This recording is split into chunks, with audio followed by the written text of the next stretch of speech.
क्या आप सोच रहे हैं कि 482 वीज़ा के लिए क्या क्या खर्चे होंगे? क्या एम्प्लॉयर को सिर्फ नॉमिनेशन और स्पॉन्सरशिप फीस ही पे करनी होती है? क्या skilling Australians fund SAF levy एक हिडन कॉस्ट हो सकती है जो एम्प्लॉयर्स को समझनी जरूरी है?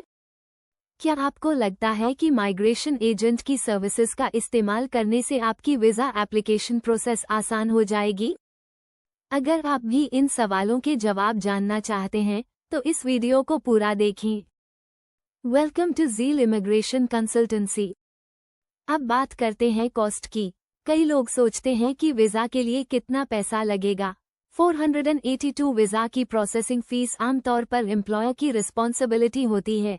आमतौर पर एम्प्लॉयर को नॉमिनेशन और स्पॉन्सरशिप फीस पे करनी पड़ती है, जो कि वीज़ा प्रोसेस के दौरान काफ़ी सिग्निफिकेंट होती हैं। यह फीस एम्प्लॉयर को उस समय भरनी होती है जब वे किसी एम्प्लॉय को स्पॉन्सर करने का निर्णय लेते हैं, और इसे एक आवश्यक कॉस्ट के रूप में देखा जाता है। नॉमिनेशन फी और स्पॉन्सरशिप फीस के अलावा एम्प्लॉयर को कुछ अन्य फीस भी पे करनी पड़ सकती हैं, जैसे कि skilling Australians fund SAF levy, जो एम्प्लॉयर को तभी भरनी होती है जब वे किसी फॉरेन वर्कर को हायर करते हैं। ये लेवी सरकार द्वारा लागू किया गया एक शुल्क है जिसका उद्देश्य ऑस्ट्रेलियाई वर्कफोर्स को स्ट्रेंथन करना है, ताकि उनके लिए नए ट्रेनिंग और एम्प्लॉयमेंट अपॉर्चुनिटीज क्रिएट की जा सके। इस लेवी का अमाउंट एम्प्लॉयर की कंपनी के साइज और कुछ अन्य फैक्टर्स के आधार पर वेरी करता है, लेकिन यह एक एडिशनल फाइनेंशियल बर्डन होता है जिसे एम्प्लॉयर्स को समझना और प्लान करना होता है।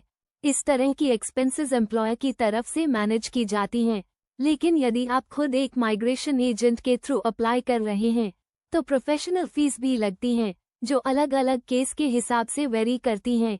ये फीस अलग अलग एजेंसीज, माइग्रेशन एजेंट्स और उनके द्वारा प्रोवाइड की जाने वाली सर्विसेज के आधार पर फ्लक्चुएट करती हैं। सामान्य तौर पर ये प्रोफेशनल फीस 10,000 रुपीज़ तक हो सकती हैं, जो एक स्टैंडर्ड एप्लीकेशन के लिए होती है।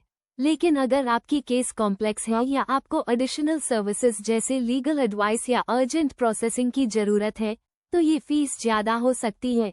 इसके अलावा यदि आप कोई एक्स्ट्रा सर्विसेज लेते हैं जैसे कि resume building, job search assistance या वीज़ा एप्लीकेशन गाइडेंस, तो इन एडिशनल सर्विसेज की कॉस्ट अलग से होगी।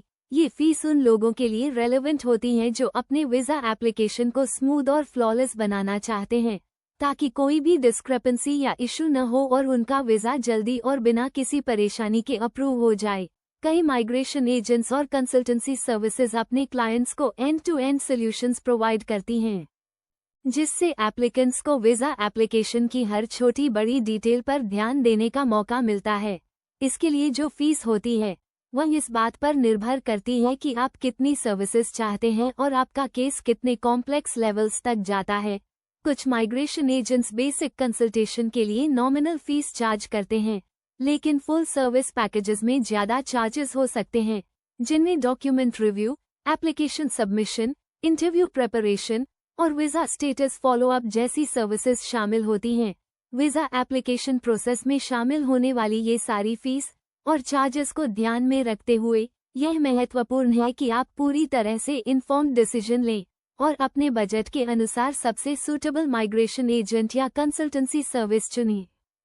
कुछ एजेंट्स और कंसल्टेंसीज तो सक्सेस बेस्ड फी स्ट्रक्चर्स भी ऑफर करती हैं, जहां आप तभी पे करते हैं जब आपकी वीज़ा एप्लीकेशन सक्सेसफुली अप्रूव्ड हो जाती है, जिससे आपको फाइनेंशियल रिस्क कम होता है।